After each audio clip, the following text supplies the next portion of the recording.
Donc pour répondre à la question de Djibril, d'abord, je vais commencer par sa dernière question. Pourquoi pensons-nous que les travailleurs doivent voter pour la GTSB? La raison est simple.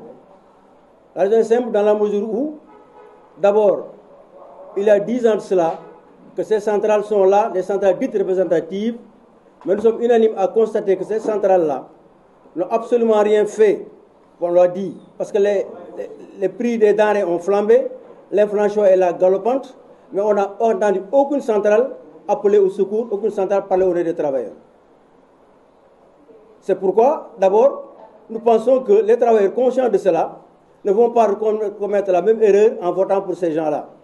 Et puisque nous, la FGTSB, nous prenons pour une troisième voie, certainement le secrétaire général reviendra là-dessus, qui n'est ni la voie de la participation responsable, ni celle de la néo-participation, une troisième voie qui met le travail au centre de nos intérêts. Donc la centrale du travailleur. Donc c'est pourquoi nous pensons que les travailleurs, étant conscients de cela, vont forcément voter pour la FGTSB, qui est la centrale qui va être la plus représentative et la centrale à même de régler les problèmes des travailleurs. Parce que si nous disons la vérité, au moins ces 10 dernières années, si nous avons entendu des syndicalistes parler au nom des travailleurs, il y a deux au moins qu'on peut citer et qui constituent cette centrale-là, c'est Mbalo Diacham et Fossi Bianjay. Donc ça, on est unanime à le reconnaître. À partir de ce moment-là, nous pensons légitimement que les travailleurs, je le répète, conscients de cela, vont également choisir le bon camp, le camp de la troisième voie, le camp de la voie qui va régler le problème, à la fois et des travailleurs et des populations sénégalaises qui en ont assez de souffrir de cette inflation qui n'arrête pas. Donc le nombre de votants, vous l'avez dit, hein, ça c'est une manière également de répondre à votre question. Il y a eu une participation très faible. Parce qu'il faut le dire, les travailleurs sont pratiquement découragés par rapport à ces centrales-là qui sont là. Les travailleurs, certains se posent la question à savoir pourquoi, quelle est la raison d'aller voter. Parce que simplement, ils ont voté depuis 10 ans, ils n'ont pas vu ces travailleurs-là, ces syndicalistes ont déserté le champ, ils se disent simplement, ce n'est pas la peine d'aller voter. C'est le discours que nous avons tenu quand on a fait le tour du Sénégal, en disant que cette fois-ci, ça doit être la bonne.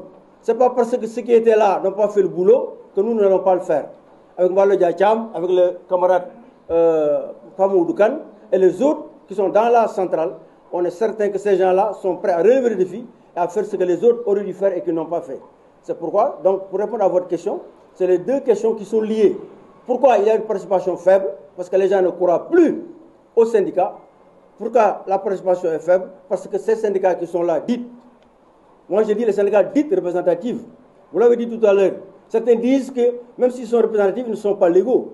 Parce que simplement la participation est trop faible par rapport au nombre de votants. Ils ne sont pas légitimes, certains le disent. Bon, peut-être moi je ne dirais pas jusque-là, mais je dirais simplement, en tout cas, même s'ils sont légitimes, ils représentent une très faible portion des travailleurs, parce que les travailleurs n'ont pas voté dans la grande masse. Alors c'est ça pour répondre à votre question. Maintenant, cette année-ci, pour remédier à cela, il faut dire que le ministère a fait beaucoup d'efforts, en même temps que les centrales, pour élever d'abord le niveau des inscriptions. On en est à plus de 350 000 travailleurs, 300 000 travailleurs qui sont déjà inscrits. Mais la question est de savoir, est-ce qu'effectivement tous ces travailleurs-là vont voter? Nous appelons maintenant à aller voter massivement en leur disant que ce n'est pas parce que les autres qui étaient là ont échoué que les autres qui vont venir vont suivre le même chemin. Donc c'est une occasion pour moi de leur dire que voter pour la FGTSB, c'est régler définitivement le problème de ces centrales qui sont là, qui occupent le champ, qui se sont embourgeoisés et qui ne travaillent pas du tout pour l'intérêt des travailleurs.